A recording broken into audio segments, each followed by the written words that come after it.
I take refuge in the Buddha. I take refuge in the Dharma.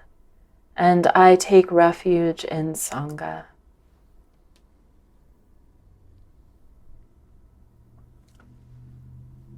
Well, I wanted to talk today about collective liberation and the Bodhisattva Vow. So for those of you who were here for the meditation, we explored that a little bit experientially. And we've been talking on Monday nights throughout the spring about engaged Buddhism, exploring engaged Buddhism from this koan, this question, what is Zen? An appropriate response, which was Yunmin's answer to that inquiry of what is Zen. And so like this inquiry of like, what is an appropriate response, or like, how do we, even live into that? Because, Zen it really invites this, like each moment is fresh. It really invites that, like, this embodied experience, awareness, the truth of who we are is beyond thought. So we can't come up with a pat answer and just live by it. But the appropriate response arises fresh in the moment when we're able to truly be here in our lives, connected to the wisdom and compassion that we open to and explore and know experientially through our Dharma practice. So this is the last Monday of spring, if you want to use the summer solstice as the beginning of summer. So I'm going to change things up starting next week and explore more koans throughout the summer. So this is kind of a culmination talk as well. And this is a subject that we will continue to revisit. It's an important part of Dharma practice, is really to feel into what does it mean to be engaged, and what is collective liberation in the Bodhisattva Vow. So let's endeavor to explore that a little bit right now. So Dogen Zenji has this famous line from his teaching on continuous practice. And it goes, between aspiration, practice, enlightenment, and nirvana, there is not a moment's gap. And then it goes on, continuous practice is the circle of the way. In the Dzogchen tradition, they say it, the view is the meditation is the expression, or the conduct is the kind of technical word they use, but it means the expression. So the view is the meditation is the expression. Similar sentiment as Dogen Zenji. Another way of saying that is, what we believe about the world is what the world is to us. It's what we end up practicing, living into. It's how we see what the world is. Our beliefs shape what we perceive. And like in a benign experiential way, we can explore that right now. And one of my favorite ways to explore that is like, just connect with your embodied experience right now and notice, is there tension in your body? And then see if you can like peel off that label or slip below the word tension. Because often once we create that word or that label, we start reacting to it. And just notice what changes, if anything. Might be subtle. But what I often notice is, if I am relating to some part of my body as pain or tension, like there becomes some way that I'm partitioning off that area of my body, and then I start fighting with it or avoiding it or trying to make it feel better. And if I just like actually feel whatever that feeling is I'm calling tension or pain, it's so much more alive and nuanced. And actually it's slippery. It changes, it comes and goes. And so that's part of like why our minds are powerful. Our thoughts are powerful. And that's part of why in Buddhism, they really invite us to explore this teaching called right view. Like, what is the view that you're currently putting onto your life or reality? And is it the most liberating view? And so, another way of appreciating this or practicing this is like, to use Dogen Zenji's formula, when we have the aspiration to turn our hearts, our minds towards gratitude, then that becomes the practice. We're practicing gratitude. Then gratitude is realized in our hearts. And that happens simultaneously. We turn our attention towards gratitude, practicing gratitude. Gratitude arises in our heart stream and it becomes the world that we live in. We enter the world, we live into our lives grateful. While we're practicing it, then we stop practicing gratitude, we start practicing anger, we live into the world through that lens.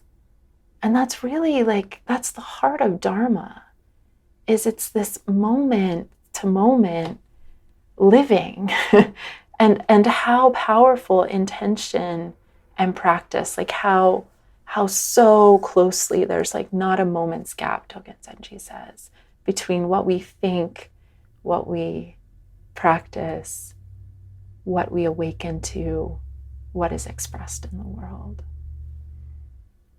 So if we orient towards, and the Bodhisattva Vow, which is what I'm going to say, if we orient towards the Bodhisattva Vow is a koan in and of itself, is like a deep inquiry.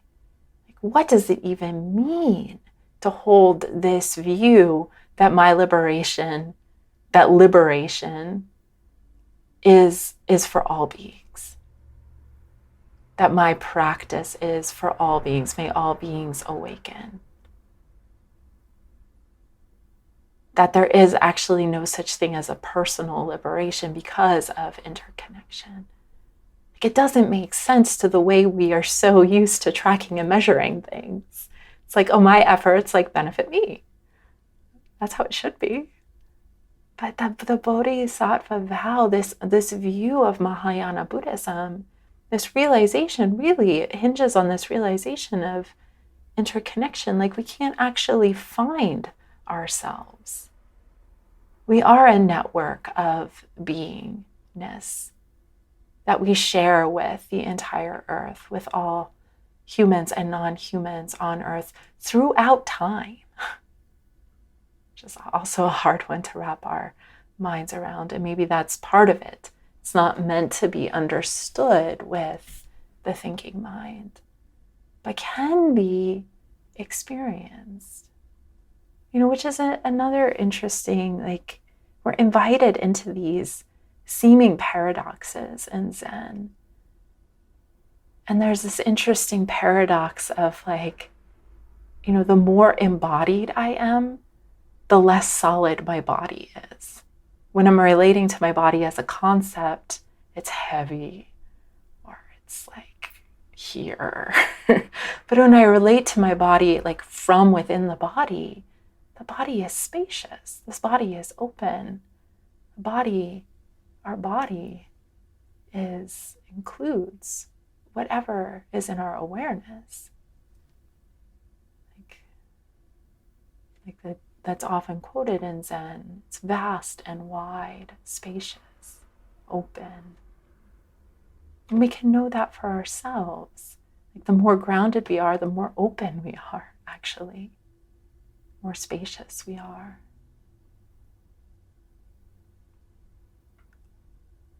So our views matter. And sometimes I think we might not emphasize this enough.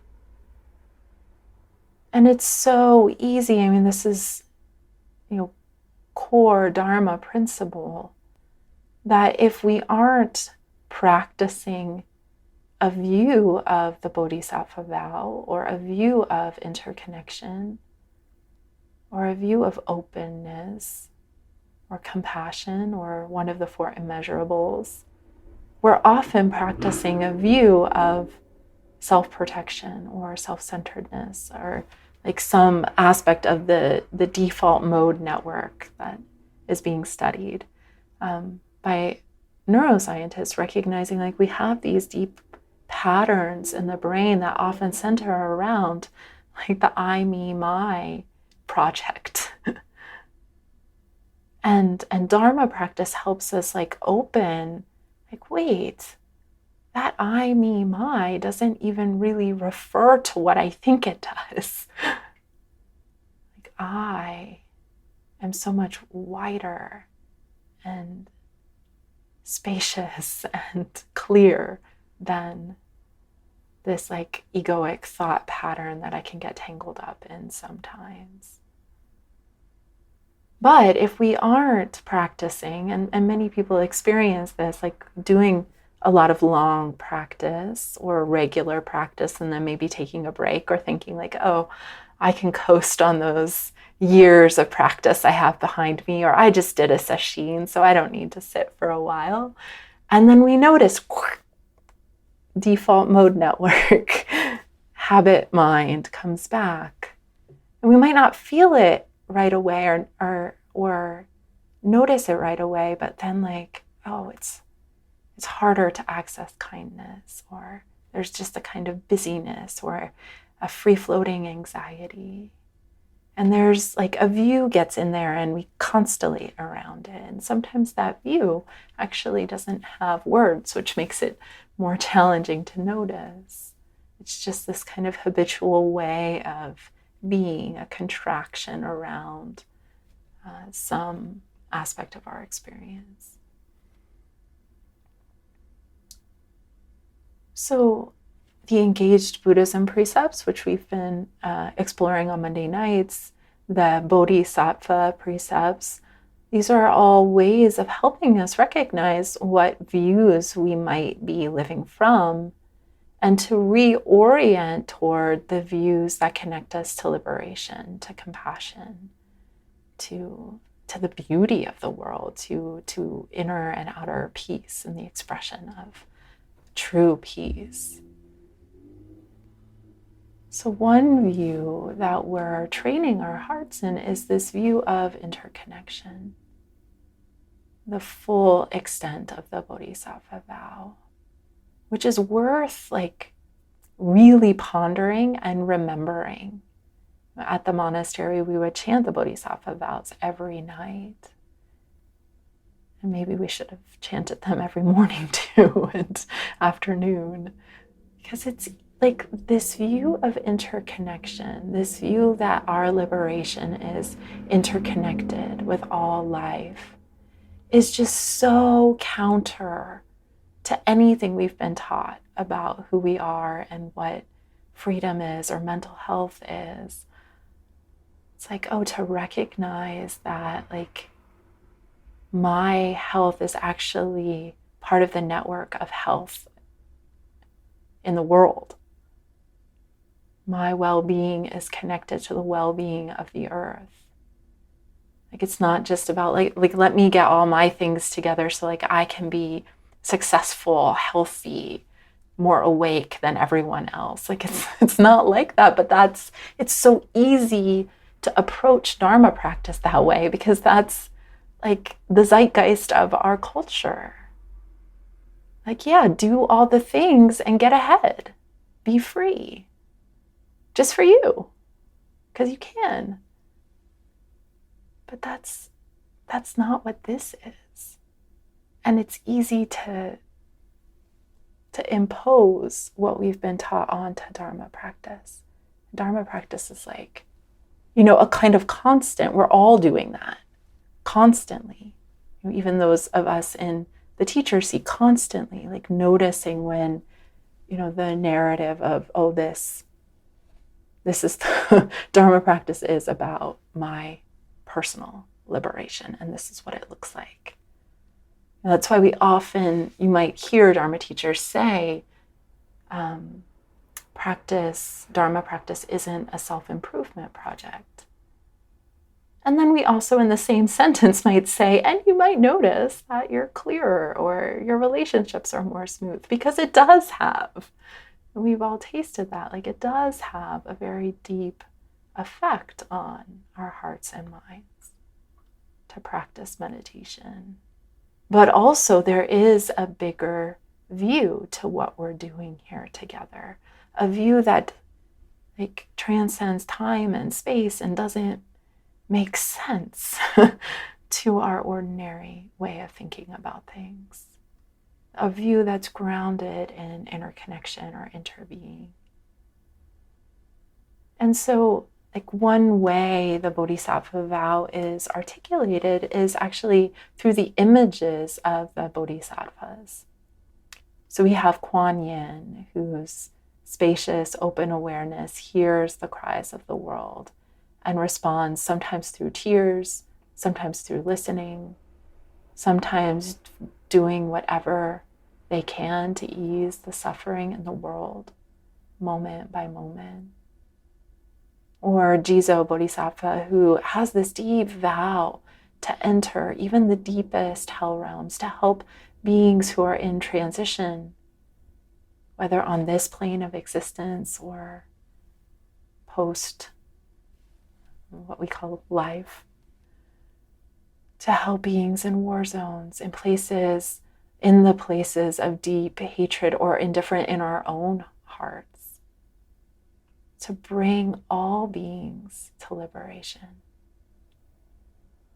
Or Manjushri, who rides, you could say, the lion of the ego, cutting away delusions with the sword of wisdom and clarity.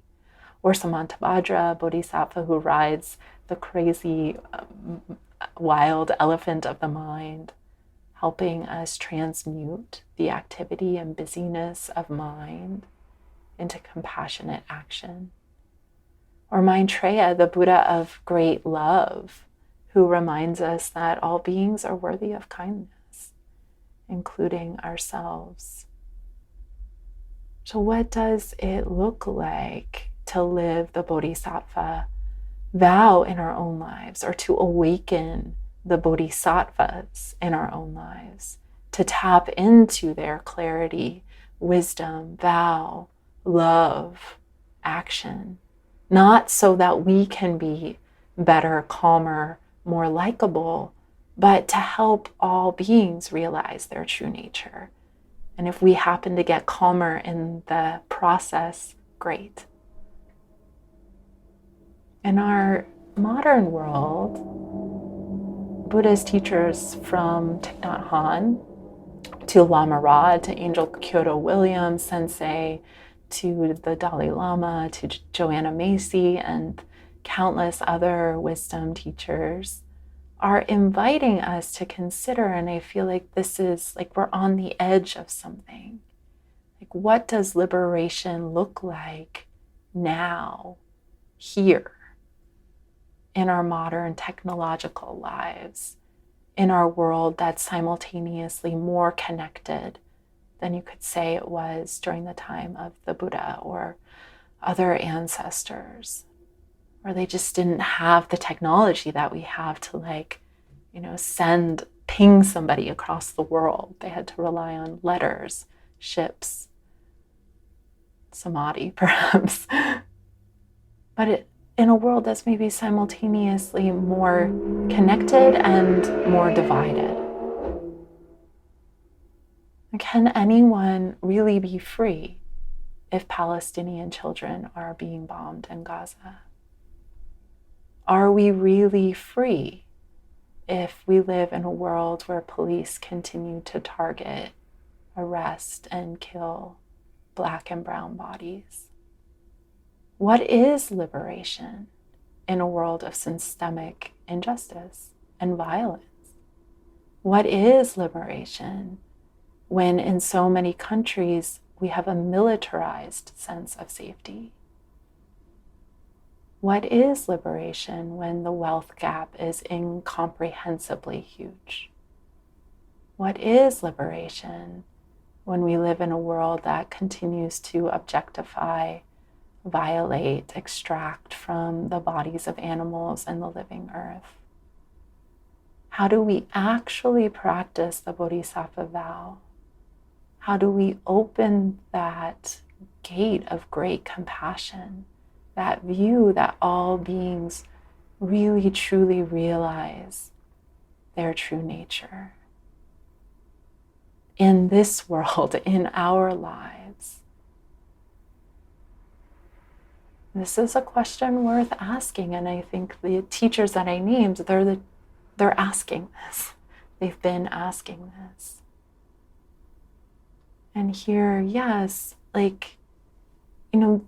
those are difficult questions.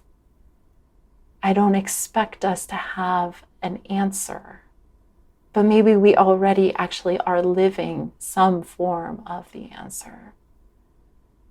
And what we can do is we can begin to imagine, to open to a view of collective liberation. Even when things feel so divided, so out of place, even when it feels like greed, anger, and ignorance are rampant in so many forms, our lived realities in so many forms that create more and more seeming separation. But what is it like to live into the Bodhisattva vow in spite of all of that, including all of that? Because without the view of liberation for all beings, we can't practice it. We can't actualize it, and we can't live it into the world. So can we imagine and help co-create a world where the precepts are actualized? Can we imagine a world where we truly see each other's humanity and Buddha nature? Can we imagine a world where greed, anger, and ignorance are liberated? Where we don't act out our biases, our discrimination towards others, our fears and blames, but instead look into their source. Where we collectively practice bringing the qualities of Buddhahood into our world, into our living. Compassion, kindness, generosity, patience, wisdom, clarity, joy, ease, forgiveness, honesty. Can we see those qualities already existing? And can we imagine, can we live into, can we work to collectively dismantle systems of oppression, cultural fixed beliefs that are rooted in greed, objectification, othering, violence, fear, and ignorance? Angel Kyoto Williams, when I quote her, she says, "I have a friend who says there is no personal experience. There's no such thing. And so I can't demand of anyone a merely personal response. We can't keep going along and saying we are collective, we are connected, and then say, but individually they should do X, Y, and Z. You're not an individual. No one's an individual. We're all active in the web of actions, reactions, and experiences." Joanna Macy calls our times the fourth turning of the wheel. The teachings and practices of Buddhism are being lived and actualized outside of a monastic container in a big way right now on our planet, in a way that's unprecedented in the Buddhist tradition. We're living in a world that hasn't been lived in before, as far as we know. What is collective liberation? Maybe we are already living it. Maybe we can't quite see it yet. Maybe these threads of contemplation, this turning toward the view of this all-encompassing Bodhisattva heart, maybe that's what allows the fourth turning of the wheel of Dharma to truly take shape. Maybe we don't get to know the full impact of our vows.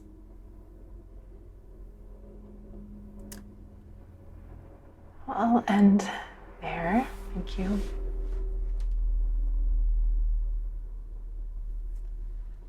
And I'd love to open up for any question, reflection,